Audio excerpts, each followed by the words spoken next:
Good morning. It's Monday, and it's been a good weekend. Once we get all the video edited, and had a nice trip down to the outlets, as we've said. Sorry we didn't record much yesterday, but we got back from church, and it was just like we felt the urge to spring clean all over again, and got our shed reorganized and cleaned up, and got new dishes put in, got rid of a couple of totes worth of stuff. It was just like, wow. And by the time we got home with it all, it was just like, holy buckets, did we do all that in, a few hours? But it really felt good because, again, got stuff cleaned out and stuff put away and stuff taken care of. And there's holding on to stuff for sentimental reasons, and then there's holding on to stuff because you actually need it. And the hard part of that is that those lines get blurred kind of frequently. So, yeah, I could use a lot of stuff that I got rid of, and I probably do need it at some point, or it's sentimental to me because, it's a representation of a time. But ultimately, do I need it?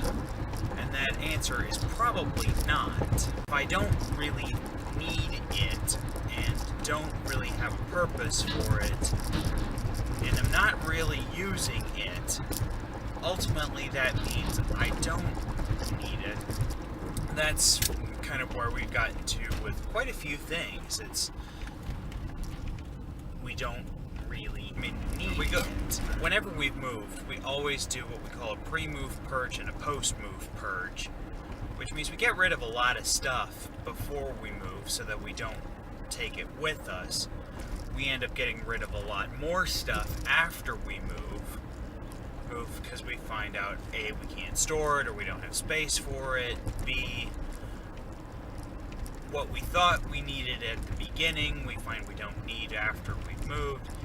Those kinds of things.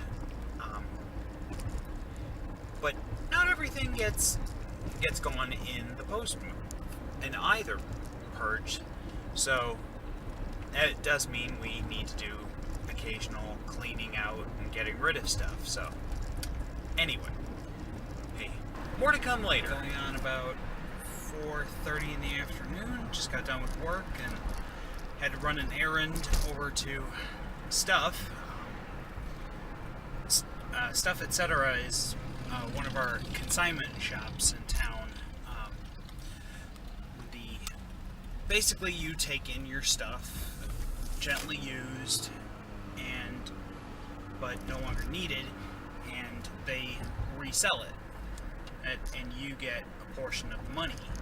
So we started taking in, stuff that is still very usable, but want to get at least a little bit something out of it. As much as I love Goodwill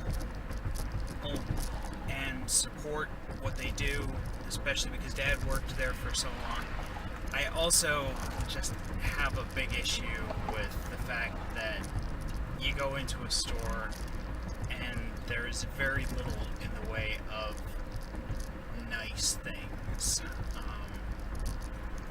or things that look like they really, that people are just getting rid of because they don't know what else to do with. So it's a lot of old stuff. It's a lot of, I don't want to say junk, but it could be junk. With Stuff, it's like the step above Goodwill, so to speak.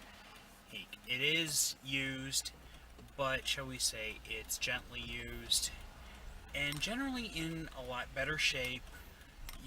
Say if you're buying an electronic device, you're guaranteed that if a plug-in came with it, you will get the plug-in, whereas you're not guaranteed that with a Goodwill product. If you buy a board game, you're fairly well guaranteed to have all of the pieces. Nice. Now, granted that, you're basically donating it and only getting maybe 40% of the sale price, but over a few items that builds up. They sell furniture, they sell clothing, they sell electronics, they sell movies. Yeah, there's a few things that you go in there and just go, oh my god, what were these people thinking? Hey, particularly in the dress department, as sometime will show you. I swear I've seen some of these dresses on RuPaul's Drag Race. But anyway, okay, so had to take a tote in, and hopefully we'll get a good chunk of change for it. And it's nice about the change that we get is that we can use it as store credit for purchases that we might want to make. Anyway, so headed home now. Toby, I think he's been home for probably an hour or so, give or take, and figure out what we're going to do for dinner. Hopefully, if it doesn't start raining, because it does look like it's graying, that I'd like to try and get a walk in today. Maybe just around the neighborhood or over to Culver's for dessert. Had a straggle here. Anyway, more to come.